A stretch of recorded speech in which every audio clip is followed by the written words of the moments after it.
अगला पदबंध है विशेषण पदबंध। अब विशेषण पदबंध, विशेषण के बारे में आप अच्छी तरह से जानते होंगे कि जो संज्ञा की विशेषता बताता है उसे विशेषण कहते हैं।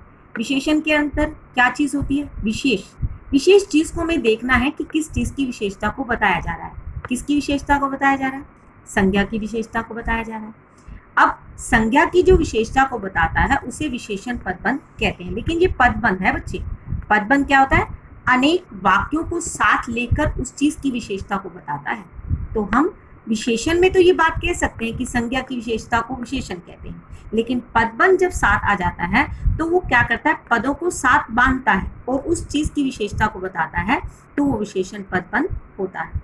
जब एक से अधिक पद मिलकर किसी संज्ञा की विशेषता प्रकट करते हैं तो उसे क्या कहते हैं? विशेषण पदबंध। हमने ये समझा कि संज्ञा की विशेषता है, लेकिन जब किसी एक से अधिक पद मिलकर, जब एक से अधिक पद मिलते हैं तो किसी संज्ञा की विशेषता प्रकट करते हैं तो उसे विशेषण पदबंध कहते हैं। अब विशेषण पदबंध के अंदर मुख्य की चीज क्या होती है? शीर्ष होता है, मुख्य। इस शीर्ष में मुख्य विशेषण होता है। शीर्ष में क्या होता है? शीर्ष का अर्थ होता है मुख्य चीज। इसके अंदर शीर्ष में क्या होता है? विशेषण मुख्य होता है। अन्य पद क्या होते हैं? उस पर आश्रित होते हैं। इसमें प्राविशेषण का भी प्रयोग होता है, अर्थात दूसरे विशेषण का भी प्रयोग होता है। एक विशेषण तो होता है, लेकिन उसके साथ दूसरा विशेषण भी लगा दिया जाता है, तो उसे क्या कहते हैं? प्रा का अर्थ है दूसरा।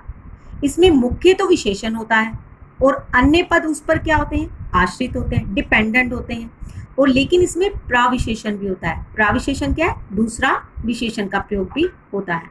उदाहरण के द्वारा हम ये समझते हैं कि संज्ञा की विशेषता को कैसे बताया जाता है, एक से अधिक पद कैसे मिलते हैं और एक से अधिक पद मिलकर जो संज्ञा की विशेषता को प्रकट करते हैं वो विशेषण पदबंध कैसे बनते हैं और अन्य पद उस पर आश्रित कैसे रहते हैं और प्राविशेषण का प्रयोग कैसे होता है, ये विशेषण पदबंध के द्वारा हम समझते हैं।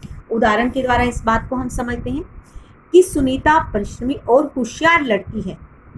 अब होशियार जो है उसकी विशेषता है, अर्थात विशेषता जब बताई जाती है और वो संज्ञा की विशेषता बता रहा है, इसलिए ये क्या है? विशेषण पदबंध।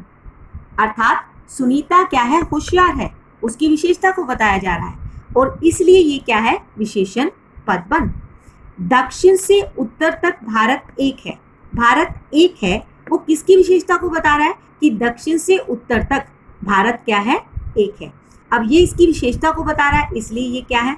विशेषण पदबंध। लाल बालों वाला सिपाही चला आ रहा है। जो चला आ रहा है किसकी विशेषता को बता रहा है?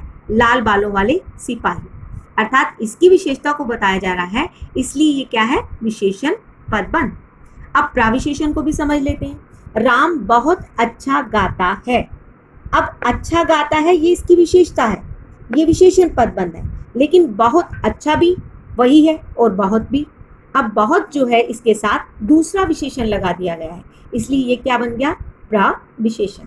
अब इसके अंदर हमने क्या क्या चीजें समझी बच्चे? विशेषण में एक हमने समझा संज्ञा की विशेषता जो बताता है उसे विशेषण पदबंध कहते हैं, और जब एक से अधिक पद मिलकर किसी संज्ञा की विशेषता प्रकट करते हैं तो उसे क्या कहते हैं? विशेषण पदबंध। इसमें मुख्य क्या चीज है? विशेषण है, और अन्य पद क्या है? आश्रित है, और इसमें दूसरे विशेषण का भी प्रयोग होता है। उदाहरण के द्वारा हमने इन सभी चीजों को समझा तो आपको ये समझ में आ गया होगा कि विशेषण पदबंध क्या है। अब आगे करते हैं।